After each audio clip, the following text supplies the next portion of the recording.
Hello, Patrick. Thank you for joining us here today. We'll open up here to questions and answers. We'll start today with Bill Rabinowitz. Bill, please go ahead and ask a question.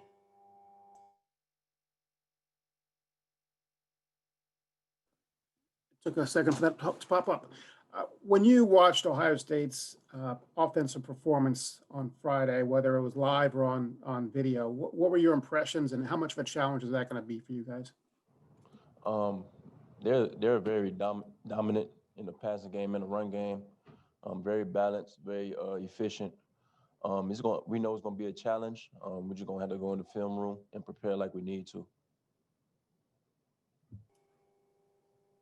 Thank you. Next, we'll hear from Charlie Potter. Charlie?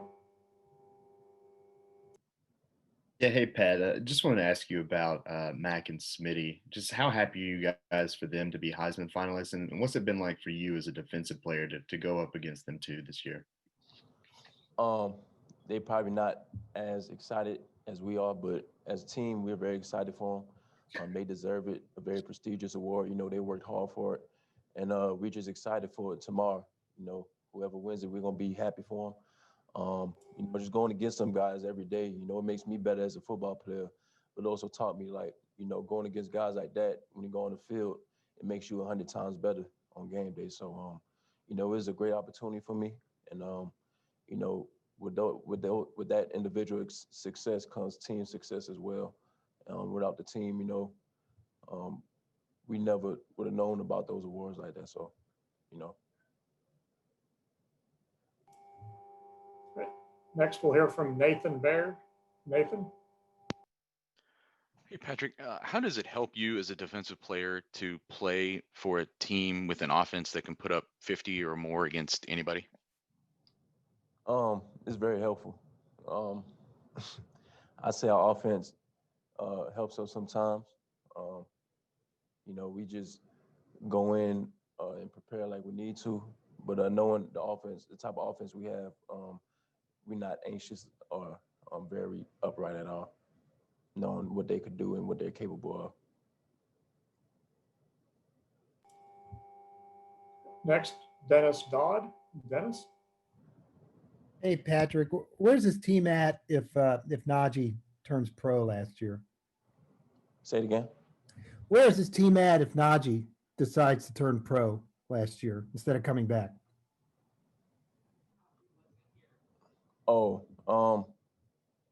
you know, we was when he came back, we were all very, very excited. You know, he's a very good player. But if he wasn't here, you know, we had to look to the drawing board, and I'm pretty sure whoever steps in will do great as well. So.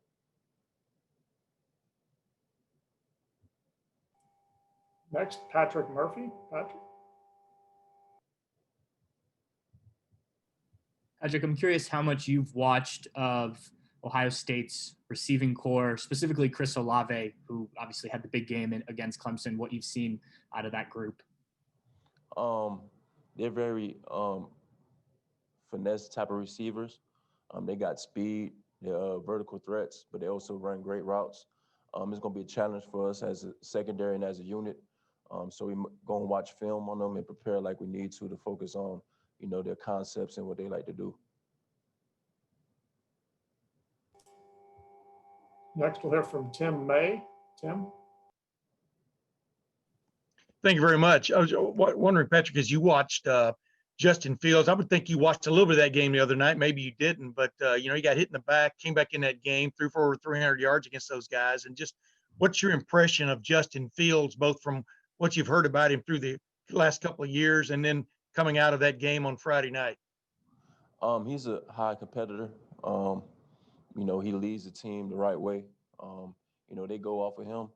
And for him to come back in the game, that just shows, like I said, what type of competitor he is and what type of toughness he has. And their team success, you know, builds around him. So, you know, he's a great player all in all. Next, we'll hear from Stephen Means. Stephen? Hey, Patrick.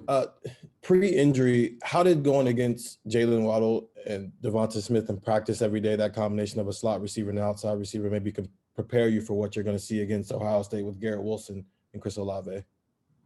Going against those guys every day in practice, it's like a game day type of situation. So like every time I go against them, I treat it like a game, like situation, like I said. And it helps me prepare for the game, because you're gonna see talent like that in the game. But it doesn't get any better than that, what you go against in practice. So, it helps me get better and see what I could improve on and stuff like that. Next, we'll hear from Ashley Herman. Ashley? Hey Pat, I know you probably are thinking about this, but playing at home, how much does that mean to you, and where does it like fall like in your mind? Like, is it stay in the back of your mind, or is it where does that fall in importance? Um, it's pretty exciting, to play back at home. But it doesn't matter where we play at. We still got to play 60 minutes of the football game, and focus on what we need to do and control what we need to control. So, um, I'll say it's another game, and just no matter the setting or no matter where it's at, we still got to play.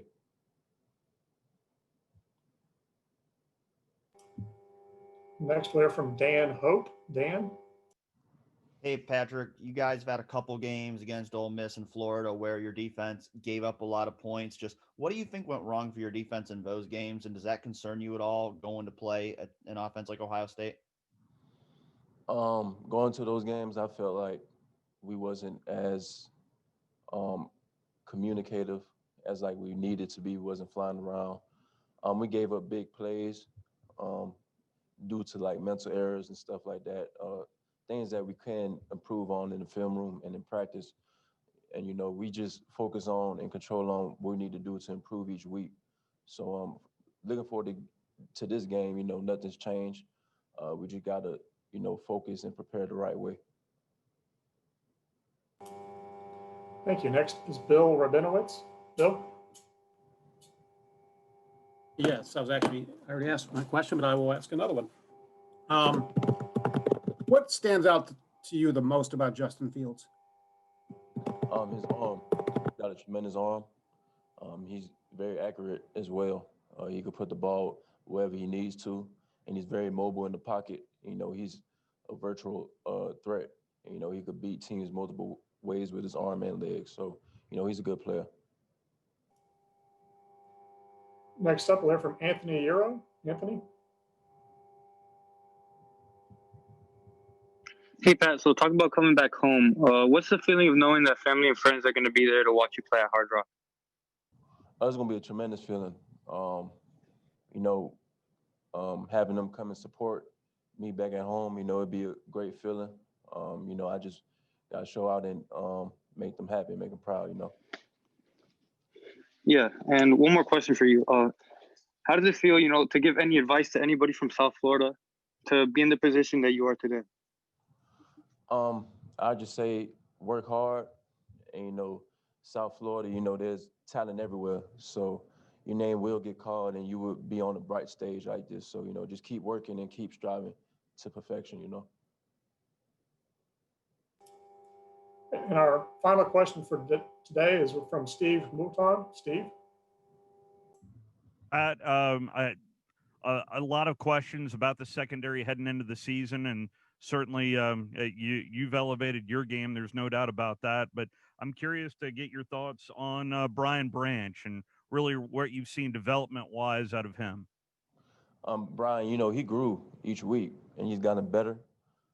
He's more confident out there. He's not a freshman anymore. Like going into the season like this, he's a sophomore, a vet, and he's playing like it too. The more and more you see each week of him, he gains more confidence, and you can see it in this place. So, the sky's the limit for him, and he's a hard worker. So you can't take that away from him. So he's gonna keep on striving for greatness. Thank you very much, Patrick.